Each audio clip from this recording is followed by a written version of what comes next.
All right, guys. Good afternoon. Good afternoon. Good morning. Good evening. Whenever you listen to this, I want to welcome you to the episode number 3 of the I Never Knew podcast. I'm your host, Mike G, bringing you new content. I'm supposed to bring it daily, but we're gonna bring it weekly. About things about life, things that we quite frankly never knew in life that we knew we need to know as adults that we never were taught or never really grasp the concept of while we were younger. So we're gonna, get into a lot of topics from relationships to communication to finances to just being parents, because a lot of us are parents now. We're getting up there in age. And we're just going to talk about it. Everybody thinks that it's cookie cutter, a lot of these things. Everybody thinks that certain people should know certain things, but in reality, that's just not how it works. We all have to go through our own journeys, and in those journeys, we pick up what we pick up, and we forget what we forget. And in the meantime, life just keeps going on. So it's not one of those moments where we can just sit back and be like, "Dang, man, I never really realized that," or this, that, and the other. It's kind of like, now that I know it, what I'm gonna do about it. So with that being said, we're gonna go ahead and get to it. Let's get it.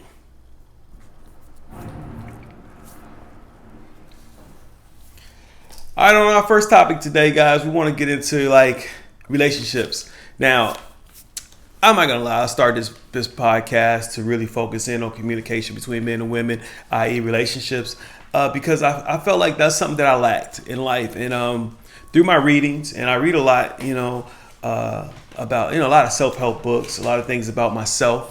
And in learning things about myself, I learned a lot of things about women as well that I always want to try to implement in life to figure out if it's true or not, right? So some things in life that I've realized in life or some things that I read about, and I wanted to see if it's relevant in life is things like insecurities in men and women, and the fact that we all have them and then we all let them affect our lives on a daily basis, and we don't even realize it. So I wanted to discuss that, and in doing so, I seeing I don't have a host or co-host rather to really bounce the questions off of. I'm gonna just go off my own personal experiences and just talk about certain things with myself. Insecurities, in my opinion, definitely affect you as a person, and it will definitely affect you in a relationship if you allow it to. And here's some of my reasons why. Just going something as simple as starting this podcast. I like the insecurities of not knowing about how this thing works, how everything ties together, what type of equipment to use, how to get my information and how to get my podcast on whatever platforms or whatever.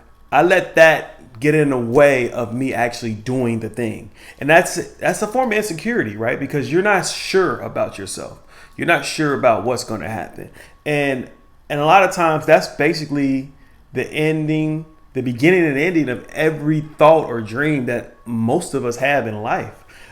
Just off our mentals, we really talk ourselves out of doing things before we even get it going, just off the simple fact that we just don't think, or we think we know how it's going to work out. And that's not good because we don't know.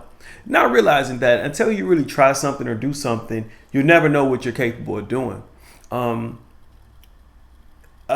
The word insecurity, or the being insecure, to me used to be when I heard it was about looks or things like that, and I quickly had to realize after kind of researching and really reading about it and kind of focusing in on that word, that term, is that it's not about looks most of the time. It's really about what we think up here, and social media has made us a very insecure world. We sit behind our phones and our computers or laptops or iPads, whatever device you choose to social media on, and we just find ways to just make ourselves feel smaller than the next person, and in doing so, that just makes us not attack the things that we want to do out of fear of just not feeling like we're capable of it. And that's one of the things that I had to learn about is the word insecure and being insecure. I've been a very insecure person all my life. I have, and it's not because of the looks or anything like that. Because I mean, I never felt like I was the best looking person ever, but I always knew I wasn't the worst looking person either. So that never really bothered me. But as far as my talent level of anything that I did, I never felt like I was the best in anything. Even with sports, most people that know me know that I'm a big sports guy, you know. And then when I was younger, you know, I would watch other guys play, and I'm like, dang, man, they're better. They're just good. They're better than me. You know what I'm saying? And I would try to compete the best way that I could. But then in the back of my mind, I really wasn't trying as hard as I probably could have been, because I just felt like I really wasn't as good as them. Now realizing that those guys are probably putting in way more work than I'm putting in. It's not that they're better. It's just that they're working harder at it. And that's one thing as adults, I think we just don't realize, or society for that matter, that we don't realize, is that most people that succeed in life are people that work at it the most. You know, it's not that they're better than you. It's just that they work harder at it. You know what I'm saying? So while you're sitting back thinking about starting this clothing line, while you're sitting back thinking about starting this podcast, while you're sitting back thinking about starting or doing anything, these people who probably will succeed over you or that you feel are better than you have already been going. They just strap the boots up and lace them up, and they just go for it. And they almost look forward to the failure, because in the failure, they're going to learn what not to do next time. Let me help make sure you guys understand that. You know, when you fail, that's not necessarily the end of it. That's your opportunity to step back to see, like, what did I do wrong in that moment? What did I do wrong this time around? Because next time I do it, because there will be a next time, I won't do that. You know what I'm saying? And that's where the insecurities come from.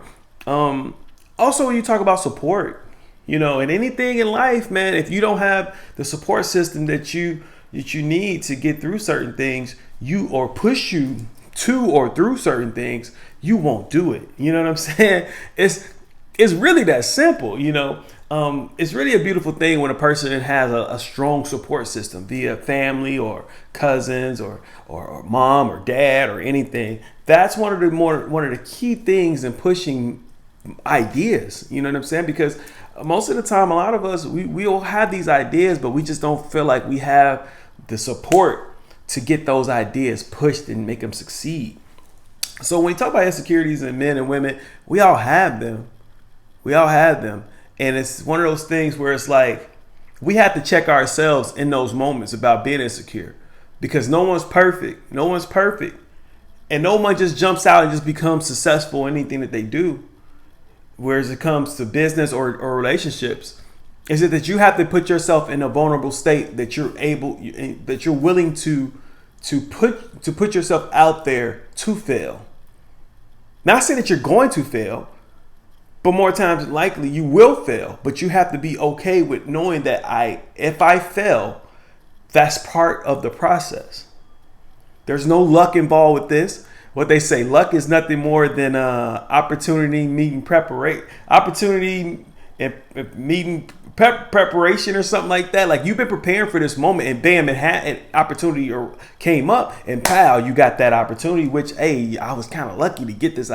No, you weren't lucky. You were preparing for this.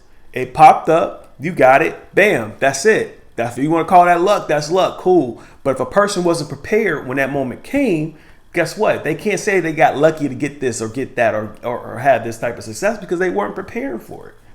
You know, so that's one of the things about that. Changing it up, communication in relationships, in real life versus fantasy life. I've gotten to a point now where I realize that there's a big different dynamic in that whole thing, right? And you know, communication is key, as everybody say, which it really is a key. It's a key cog in a system of relationships. You have to be able to communicate. However, more importantly, you have to be able to understand what is being communicated to you. And one thing that I've learned is that there is a type of communication that is legitimately real, and then there's another type of communication that I feel like people are just fantasizing about. I'm a type of person that I'm not the pick up the phone and call you kind of person. I'm not the person to pick up my phone and get to texting you sweet little nothings and stuff like that. That's just not me. And I'm not saying that that's something that I hang my hat on, but that's just something that I've never done. And therefore, by me never doing it, that's not something that I do, So therefore, I probably would never get to that point. Now, some people say it just takes the right one to come along and this, that, and the other. I can agree with that to a point. But at the end of the day, I'm not that person to pick up a phone or text my person or my partner all the time. Not saying that if that person does that with me, I won't respond to it or I won't like it or acknowledge it. I'm just not the person. So when you talk about communication, there are different types of it, right? I'm the type of person, if you call me, I will answer my phone. I will talk to you. And I'm happy to do that. But I'm not the one to pick up my phone and call you. Now, some people say that's the one-way street, Mike. That's a one-way street. That's not cool. But I don't agree. Because if you're the type of person that likes to call people and talk to people, right? Why would it be a problem if you pick up the phone and call me 90% of the time, right? Because ultimately we're talking. It'd be one thing if you were calling me to talk to me or texting me to text me and I never respond. That could be a different situation because in that moment now there's no communication being had. But if I respond or if I answer my phone 95% of the time when you call or text, and we have these conversations that you long for because that's why you picked up the phone and called, what is the issue?